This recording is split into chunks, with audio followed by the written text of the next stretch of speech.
want to find that drive and focus that has you locked in and on fire every single day, my book, The Mirror of Motivation, will do it for you. I bought a copy for you. You take care of the shipping. The book is free. Click the link down there. I got you. Mic check 1 2. You are now tuned in to the show where you learn the discipline to show up day after day to do the work, the confidence to put yourself out there boldly and authentically, and the mental toughness to continue showing up, doing the work, putting yourself out there even when the success you've expected to achieve has yet to be achieved. And on top of all this, you get a huge dose of personal initiative. This is the go-getter energy that moves you to make things happen instead of waiting for things to happen. Putting all this together, what you get is the mindset, the method, the philosophy, the book, the podcast known as Work on Your Game. My name is Dre Baldwin, also known as Dre All Day, and welcome to the show. Today's topic is how to get your confidence back when you've lost it. Now, this is an important topic, especially for any performers out there, any of you who works in a performance field. And you've heard me say before that we are all in what I call performance-based business known as life. I mean, if you work somewhere where you're just at an office working at a desk and there's not an audience of people watching you at work, you're still in a performance-based business because somebody somewhere is measuring your performance and weighing whether it makes sense to continue paying you for that job, to continue having you take up space in that office building. So we're all performing in some way, but I thought of this episode rather, especially for those of you who do perform as your job, meaning you're stepping on a stage, and that can be a metaphorical stage or an actual stage where there are people who are actually watching you do what you do as your job. So when people are observing you at work, let's say, for example, an athlete, a ballet dancer, a singer, a musician, any type of performance art where you know there's going to be an audience coming to watch you, and you start to lose your confidence, that can destroy your entire career if you lose your confidence and you don't get it back.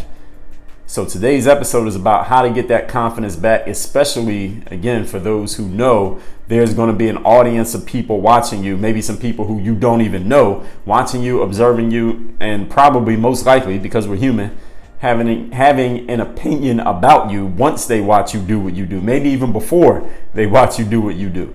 If you're being watched while you're at work, and it can be hard to, or not, if you're being watched while you're at work, it can be hard to relocate that mojo. For those of you who saw the Austin Powers movie, that mojo. Those of you who didn't, that's just your life energy, your confidence, that je ne sais quoi about you, just that quality about you that people may not even be able to put into words, and maybe you can't even put into words. That it's all about how that element of energy that makes people want to watch you, that makes people believe in you, that allows you to believe in yourself. Or if you're in a situation that's set up in such a way that we can get out of our comfort zones, or we are stuck in our comfort zones, we can't get ourselves past where we've gone to mentally in a place that we don't want to be. We get stuck in a place that we don't want to be mentally. We can't quite get back to it. How do you figure that out? How do you navigate that if that confidence has gone away, or you feel like the confidence has gone away, you're not performing at the level that you think you can, or the level that you've been used to performing at? What can you do about it? Today, I'm going to help you out with all of that. So let's get into point number 1. Today's topic, once again, is how to get your confidence back when you've lost it. Number 1, forget everything that everyone else wants or expects from you. This is the first step, and this is a step that you might need to repeat. You might need to repeat this as the last step as well.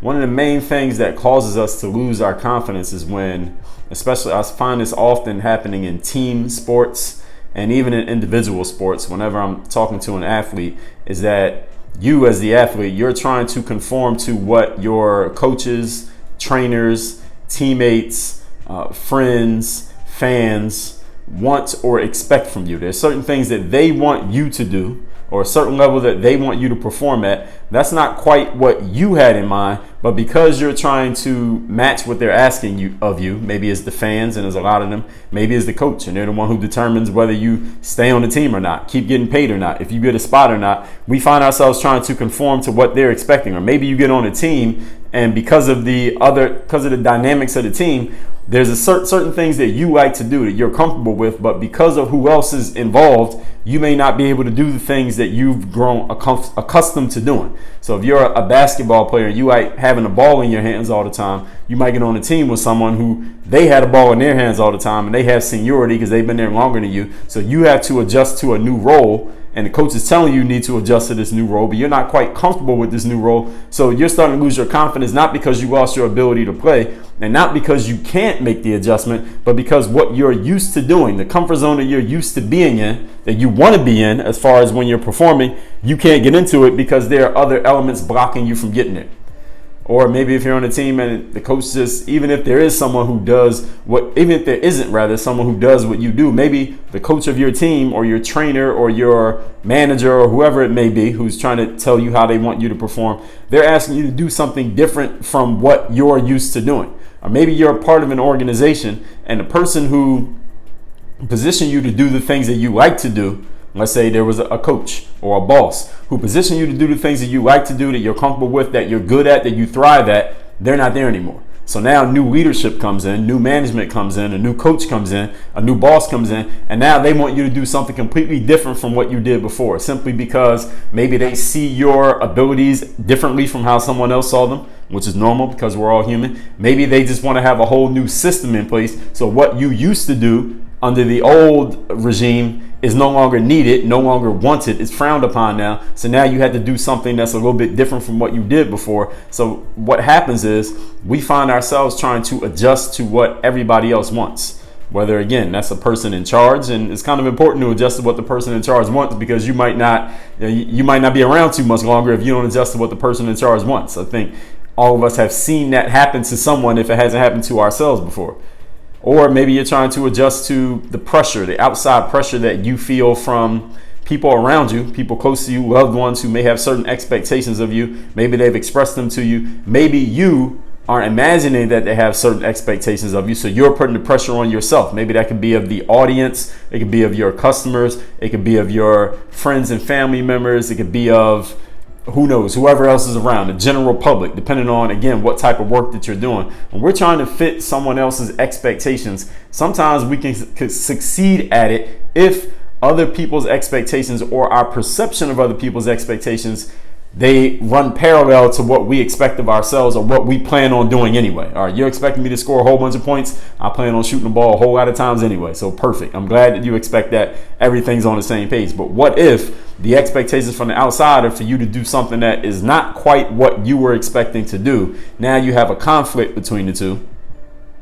And this is how we start to lose our confidence, because we don't have everything aligned. Our actions and our energies and our emotions and our strategies and our plans and the expectations of the people who actually, it does matter what they think. Now, I'm not talking about the fans and the opponents. I'm talking about maybe your bosses and coaches. Maybe it does matter what they think. If those things aren't all aligned, then you're in conflict. And when you get into any type of performance art, this is something that I've said many times before. If you're constantly thinking, all right, what am I supposed to do here? Well, what if this happens? I normally do this, but then somebody wants me to do that, and these people over here want me to do this, and the situation, the way we practice it, I'm supposed to do this thing over here. Now you're conflicted. Now you're thinking. And when you're in a performance art and you're thinking, you're going to move too slow.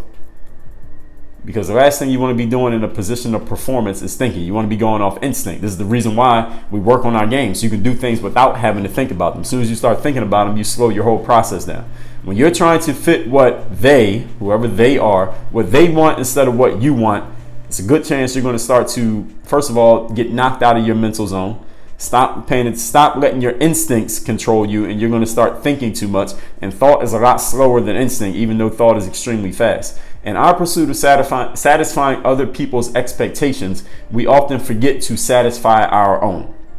And some of us have this problem more acutely than others. This is a measure of, I read about this in an article. I don't remember who wrote it, but it's an article about being disagreeableness. And disagreeableness, let me finish my point, then I'll get to the disagreeable thing.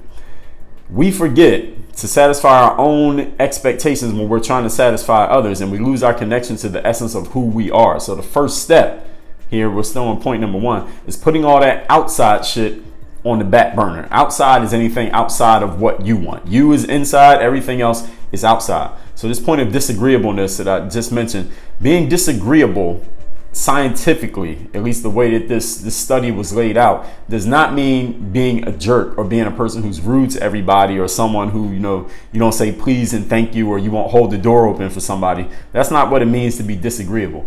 The level of disagreeableness that a person has is a measure of how willing someone is to, when they notice there's a conflict between what they want and what someone else wants, they are willing to stand up for what they want, even though it may lead to confrontation, even though it may make someone else uncomfortable, even though it may upset other people. A person with a high level of disagreeability, I believe that's a word, and if it's not, I just made it up, add it to the dictionary.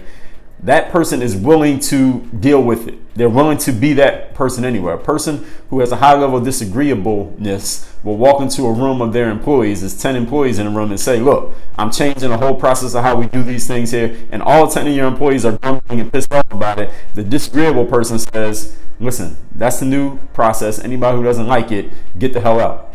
That's disagreeableness. And the person who is more agreeable might compromise a little bit. They might shift a little bit. They might say, well, why don't you all like it? And they'll listen and maybe do things a little bit differently. I'm not saying that either one of these is better or worse. I'm just giving you an example so you can understand when I use this phrase disagreeableness, this is what I mean. It doesn't mean good or bad. It just means how willing are you to disagree with another person and be open about it.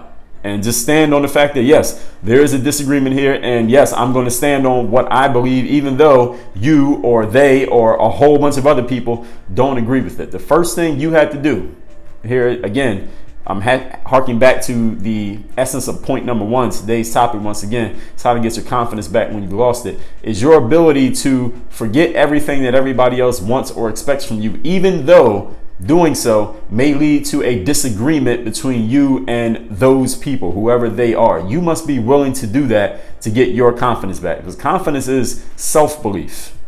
It's not outside. It's not belief in other people. It's not belief in what other people think. It's not belief in somebody's opinion. It's not belief in the general public's consensus. Confidence is self-belief, internal belief that you can do something, that you have the ability to achieve something. And if other people's expectations of you are different from your expectations, you must be willing to disagree with other people's expectations in order to fulfill your own. This is the essence, the starting point of getting your confidence back, is that you need to close ranks, so to speak, mentally, and focus more on yourself than you are on other people, which leads us to point number two. Today's topic is how to get your confidence back when you've lost it. Point number two is reconnect with who you truly are. Now, when I say with who you truly are, I'm not talking about reconnecting with the person that other people know you as or what other people know about you, because I'm sure there are parts of you, there are depths to you as a person that go deeper than probably anybody else knows about you. Maybe there's one, maybe two people, your best friend, maybe an intimate partner. Besides that, there's probably nobody else in the world who comes close to knowing the true you as deep as you go. And there's probably even those people, the closest people to you, may not know every single thing about you. They know a lot, but they don't know everything, right? So reconnecting with the true you, it connects to this first point that I already gave you of forgetting about what everybody else thinks of you, because other people have some picture of you. Everybody who you ever come across, they have a certain picture, a certain perception of you that they think that's who you are, but there's a lot more to you than what they know about. And it's the same thing with us dealing with everybody else. There's a lot more to everyone else out there than what you know about. You probably know very little about people relative to what there is fully to be known, and you probably never will know everything. And it's the same thing again with you and everybody else. And not just what people want from you or what people think they know about you. I mean connecting with 100% of you and putting you in all capital letters, Y-O-U. The parts of you that no one else knows about, the desires and the internal drives that only you know about. I talked about this in the episode I recently did called Who the Hell is Dre Baldwin? I talked about my internal desires, not just the things that I achieved on the outside that I would be open to talking about and writing about and sharing on video or sharing on audio, but the things that I wanted, the things that were really driving me internally that all of us have. We all have these internal drivers that are the main things that are moving us to action. They are often subconscious. They are often much more connected to emotion than just some logical thing. I just want to achieve this thing because it'd be a great achievement. It would help my community out. I win a certain amount of money. I get a job title. Those are external desires. Those are things that we're happy to talk about. Those are things that we're willing to share with other people. And when we win an award and we get on stage, we talk about those things because they're safe. External desires are safe to share. Internal desires are the things that are really driving our actions that we often don't talk about at all. Internal desires are, I was angry at this person and I wanted to get revenge. I wanted to prove that I was better than what these other people thought of me. I wanted to make sure everyone knew that I was better than this individual over here. Or I was treated unfairly in this space right here, and that anger of being treated unfairly drove me for the next 7.5 years. Those are internal desires. Those are the kind of things that people don't talk about till maybe way after the fact of whatever they achieve. Then they're willing to talk about it because they finally feel, what's the word that I'm looking for? They feel justified enough because they achieved a certain thing. They feel justified in letting you know, all right, this is the thing that was really driving me. I know all those other things, they did matter. I was motivated by them, but the main driver of those internal desires, and what I'm talking about here in point number 2, is you reconnecting with your internal desires. The things that you don't talk about, the things that you don't tell anyone about. When someone asks you what your motivation is, you give them some safe answer that goes on the surface that sounds good and is acceptable, but it's really something else that's really moving you to action, that thing. I'm telling you to get back in touch with that, the internal thing. These are the things that you think about in private that really make you who you are. The stuff that's going on in your mind that never comes out of your mouth. These are the energies that move all of us to our best actions. What are those for you?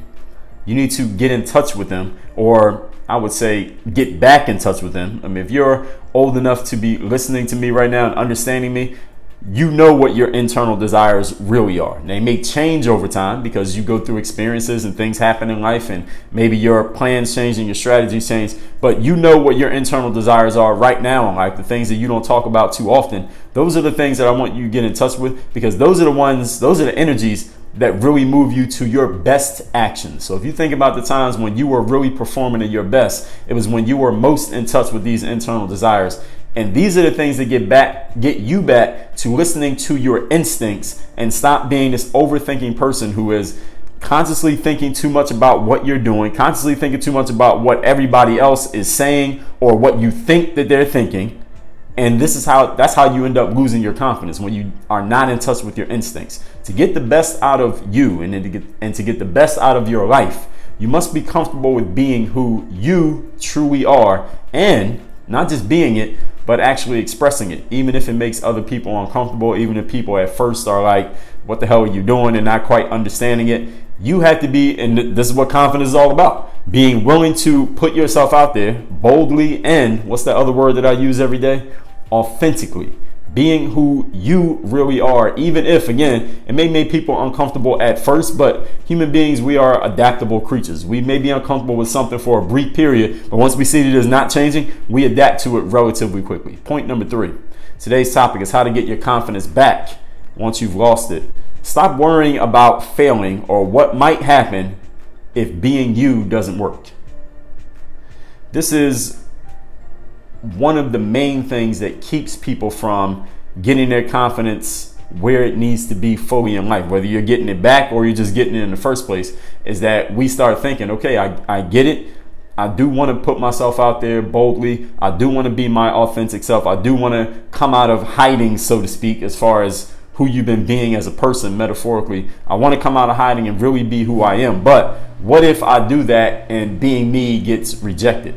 What if people don't agree with it? What if people don't quite understand me when I'm being myself? What if people are looking at me funny? What if people laugh at me? What if someone attacks me for being who I am? What if people are criticizing me? What if nobody wants to be my friend anymore? What if I lose my job? What if I lose all of my customers? What if I lose all of my fans? These are all these what ifs that cause us to worry, that are legitimate, real what ifs, because some of these things could actually happen. Maybe they've happened to you before in the past, and we're so concerned about failing or what might happen when we put ourselves out there like this that we often end up not even trying. We often end up not even doing it. This is how we lose our confidence. Right here at this spot, before we even begin to have the confidence, we lost it already because we have talked ourselves into the possibilities of failing.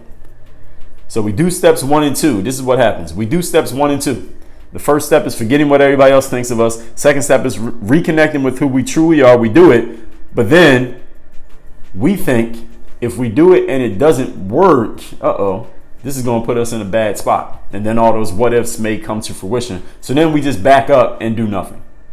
Then we just back up and just stay in the safe space that we're already in. We stay in a place that got us to even thinking of listening to something like this, how to get your confidence back, because we know we need to get it back. but then we back up all over again because our emotional subconscious minds remind us of all the possibilities of failing. We stay back on our heels through this. And I'll tell you, I wrote a book called The Mental Workbook that'll help you overcome this by conditioning your mind to change what's going on in your subconscious mind, because that's where all these emotional thoughts come from. You can't just tell yourself to stop thinking a certain way. If you're thinking in some type of emotion that is not doing you a positive service, you can't just listen to a podcast episode and just say, all right, I'm gonna stop thinking like that, and all of a sudden it changes by the next day. You probably know that already, right? So if you read the Mental Workbook and you do the work that's in the Mental Workbook, that's why it's called a workbook, you will learn how to condition your mind to start working in your favor instead of working against you. So you can get your conscious thoughts, the things you're listening to right now and processing, and your subconscious thoughts, the things that you are not even aware that are going on in your mind. So you can get them working together instead of working against each other. Because when your conscious and your subconscious thoughts fight, usually the subconscious wins. So if that subconscious is not programmed and conditioned properly, you're going to have problems. So if you've ever felt like you haven't been able to keep your confidence up as consistently as you want to, I suggest the Mental Workbook for you. It'll help you fix that problem in a very short period of time. That's at workonmygame.com/workbook, the Mental Workbook. So anyway, here we're still on point number 3. We do nothing because we are subconsciously fooled into believing that if we do nothing, that if we do something, all these possible what if negative outcomes will actually happen. So we stay back on our heels. Here's the worst case scenario that'll happen if you actually put what I'm talking about today into action and you find out being you does not work. The worst case scenario will be that it doesn't work. People don't like you. Maybe you'll get fired from your job. Maybe somebody will cuss you out. Maybe someone will verbally attack you. Maybe someone will write a nasty caption to you on one of your social media posts. Maybe your friends will alienate you. Maybe somebody will, I don't know, what's the other things that somebody could do about you in your myopic world? What are some other things that could happen to you that would be really bad outcomes? Whatever they are, the worst case scenario is those things actually happen, okay? But the good news is you'll probably still be alive. You'll probably still have your freedom. And you'll also find out where and how it does work. You'll find out where and how being you actually has a benefit. So you might lose all your friends, but as our parents would tell us, if they stop being your friends over that, they probably were never your friends in the first place. Or if they stopped liking you because of that, they probably never really liked you anyway. And they didn't like you because this is you being you. So if they don't like this version of you, then they don't need to be around anyway. As the saying goes, if you can't take me at my worst, then you don't deserve me at my best. So if people won't take you being who you actually are, then listen, they were never with you in the first place. So it was good that you became this because you got rid of them. You cleansed those people out. You needed this experience. Kanye West is a good example of this. He was a guy who, he told the story on his first album of how when he first came into the hip hop industry, he was a producer. He was making songs for Jay-Z and several other artists, and he became known as a great producer really quickly because he was working with Jay-Z, one of the top artists out there. But Kanye always had this desire, like, listen, I'm a rapper as well. I'm a producer, but I'm also a rapper. But at that time, people were looking at him like, oh, you're just a producer who happens to rap. The same way that I said Damian Lillard and Shaquille O'Neal are basketball players who happen to rap. They're not actual rappers. And Kanye was being looked at this the same way from the producer angle. And because also he wasn't a guy who was from the streets. He wasn't talking about being from the streets and dealing drugs. He wasn't a gangster rapper. He was wearing pink polo shirts and Louis Vuitton backpacks way before it was a cool thing to do. So people were kind of looking at him funny. They weren't really taking him seriously because he didn't fit the mold of what people thought a quote rapper, close quote, looked like at that time. But as we all know now, in 2019 going into 2020, Kanye West stuck to his guns, kept being who he was. Eventually, he got his voice heard and people came around to him. And now that archetype of Kanye West, the backpack type of guy who's wearing the polo shirts, who's not rapping about being from the streets or being a gangster or drugs and guns and violence, that's a normal thing now. Now we got a ton of rappers who are rapping that way because Kanye came out and broke that mold because he was willing to fight against the stereotype of this is what we expect from anyone with the label of rapper. He fought against that. He forgot about, or maybe he never even considered what everyone expected from him as a rapper, stuck to who he was going to be as a person, stayed connected to who he truly was as an individual. And we see how things have gone since then. And even moving forward into the future with a guy like Kanye, there have been many times where he said, look, this is who I really am. And he's said and done some things that maybe some of his audience disagreed with. Maybe some people who weren't in his audience disagreed with or started to agree with. And he's been all over the place at different times. But this is how all of us are, actually, if we think about it. The only difference between Kanye and many of us is that we're not nearly as famous. So when we go through our swings in the way that we present ourselves and the way that we think and walk and talk, not as many people know about it. Therefore, not as many people have a comment. But when Kanye comes back to his main thing, which is making music, that's the reason why we know his name, the reason why I can reference him here today, and everybody knows who he is without me giving a long, detailed background explanation, is that the music is so great that the people who like the music are going to like him one way or another. They're going to come back around no matter what. Same thing I said with Tiger Woods. I mean, the thing we know about him is that he's a golfer. If he keeps dominating in golf, no matter what he did off the golf course, people are going to gravitate towards him because that's what we know him for anyway. That's what made him great in the first place. It's the same thing for you. You just have to reconnect with whatever that is for you. It doesn't have to be about, is actually not about, never about being famous. It's just about reconnecting with who you are as a person, sticking with that person. And this is how you get your confidence back as we recap today's topic. Again, how to get your confidence back when you have lost it, especially for those of you who are in front-facing, public-facing jobs where you had to perform in front of audiences who may have an opinion about you. It's really hard to reconnect with ourselves when we know everybody's watching us, but this is how you do it. Number one, forget everything that everyone else wants or expects from you. You end up in this space when you're trying to fit what they want instead of what you want. So put all that outside stuff on the back burner. Number two, reconnect with who you truly are. Not just the person that people think you are or what you think other people think you are, but the part of you who is the real you, the you that you don't talk about, the you that is the driver of most of your actions from the inside, the things that you don't talk about being your drivers, your real internal desires that you probably don't express publicly too often. These are what reconnect you with your instincts. And so you stop being this overthinking individual who's lost all their confidence. To get the best out of yourself in life, you must be comfortable with being who you truly are and expressing it not only boldly, but authentically. And number three, stop worrying about failing or what might go wrong if being you doesn't work.